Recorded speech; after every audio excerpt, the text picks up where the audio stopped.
Hello everyone and welcome back, options traders. And I wanted to pass along a little tip that I think is very helpful, especially for our new traders in the group, and that is how to visualize your profit and loss diagrams. I think anybody who's seen my videos and training classes knows that I use these a lot. I think they're an invaluable training tool. It's also why you'll see them in platforms like Thinkorswim. So here's a profit and loss diagram of a vertical spread. And so traders will say, well, I understand how to read these graphs, but I don't quite understand how we get these resulting shapes. You know, we've got two different calls, one's long, one's short. How do we end up with this shape?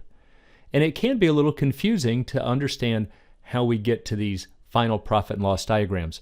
So let me show you a little technique that can help you to visualize these graphs.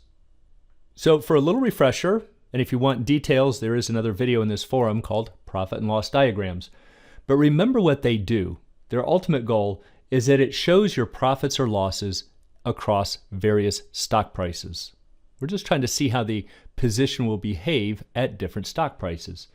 Remember some of the keys. You will always get a bend at each of the strikes. Every single time you see a bend in the graph, that is because it is a strike price of one of our options. The curve always crosses zero at the break even. Just means you're not making money, you're not losing. If your graph is above zero, you're into profits, and if you're below zero, you're into losses. So, for instance, this is a profit and loss diagram for a covered call. Now, in this example, we are long shares of stock and we are short the 105 call. Notice that we've got our bend right here at 105. So, yeah, traders will say, well, I understand that I bought the stock, I sold the call, but how can we end up with this kind of a graph? I don't understand. Why do we flatten out over here? Well, it's a good question, and let me show you a couple of techniques that will help you to understand how you're getting the resulting profit and loss diagram. So let's start with the covered call. In this case, we bought shares of stock, and what you can do is just on a piece of paper, just do a very rough sketch, show that we've purchased shares of stock at 100. I think everybody knows that's a straight line. Long stock gains dollar for dollar on the way up and loses dollar for dollar on the way down. Now let's overlay the short call. Remember, we're long the stock and we are short the 105 call. So now just visualize, what does a short 105 call look like? Well, it's going to be out of the money for all stock prices below 105, and it will be in the money for all prices above. So if we're short that call, that means we're going to be heading into losses. If this was just a naked call by itself here in red, if that stock gets above that 105 strike, we have the obligation to sell those shares. And so that would be negative deltas through here. So by itself, a short 105 call is here in red. Now, all you need to do is to look at all of your strikes. So in this case, we just have one strike. So let's kind of draw a dividing line right here at 105. Now just focus on the left side of it and take a look. The stock position here in blue is delta 1. It's just gaining and losing dollar for dollar. What's our delta right here on this flat line? Well, obviously it's 0. So now think about it. What is 0 and 1? It's plus 1. So I can tell that I have delta 1 for all stock prices below 105. I don't need to look at all of these different stock prices. I can see it in one glance. What if the stock is above 105? That's this area up in here. Notice that we have on top, we have positive 1 deltas, and down below we have negative 1. So in this range, we are plus 1 and negative 1, which is, you guessed it, 0. And that's why our resulting profit and loss diagram looks like this. Everything to the left of 105 gives us plus 1 delta. Everything to the right of 105 gives us 0. And we could see it by just overlaying the individual pieces of a long stock and the short 105 call. Now here's a little different way and probably a little easier, but you can create a little table like this. List all of the assets that you're dealing with. So we have long stock and a short 105 call.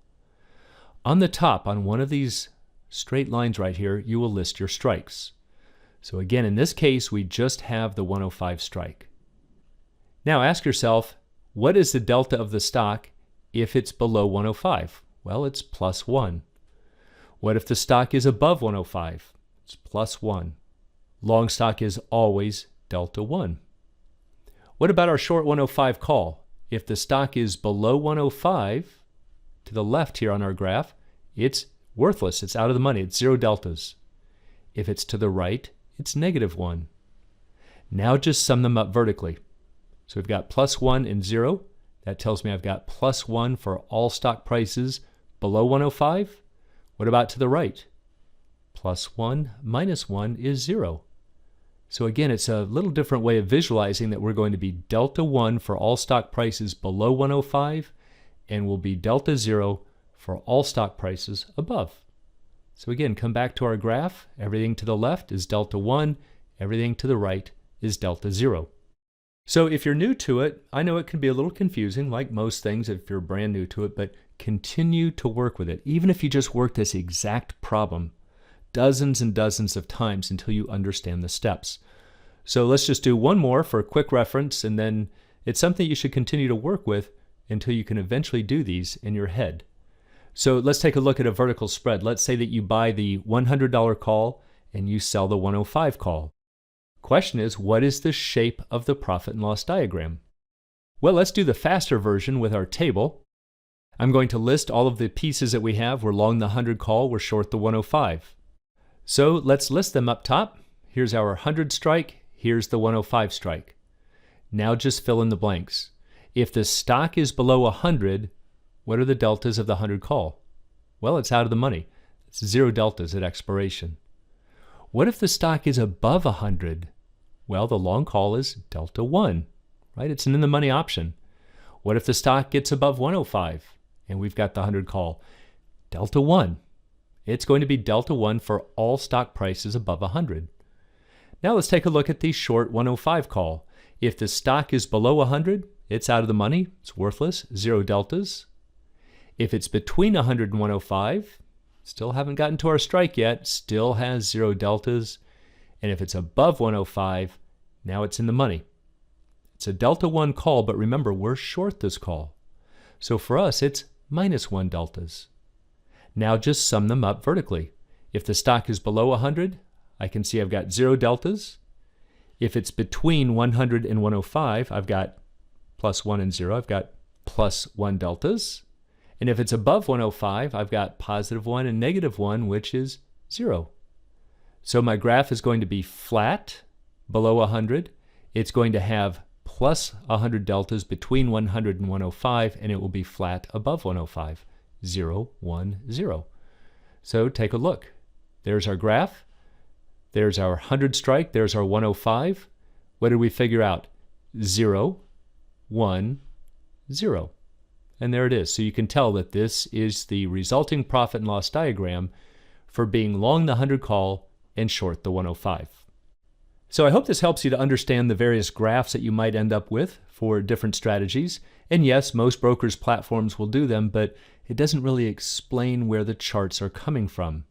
So again, it's a good exercise, and after a while, you'll be able to visualize these in your head. And that'll make options trading and decisions a lot easier. For anyone who'd like to learn more about the art and science of options trading, please check out the Alpha Trader course and Strategy Lab at optionsa2z.com. Also, please join us on the Facebook trading group, Options A to Z, and you can find a link in the description below.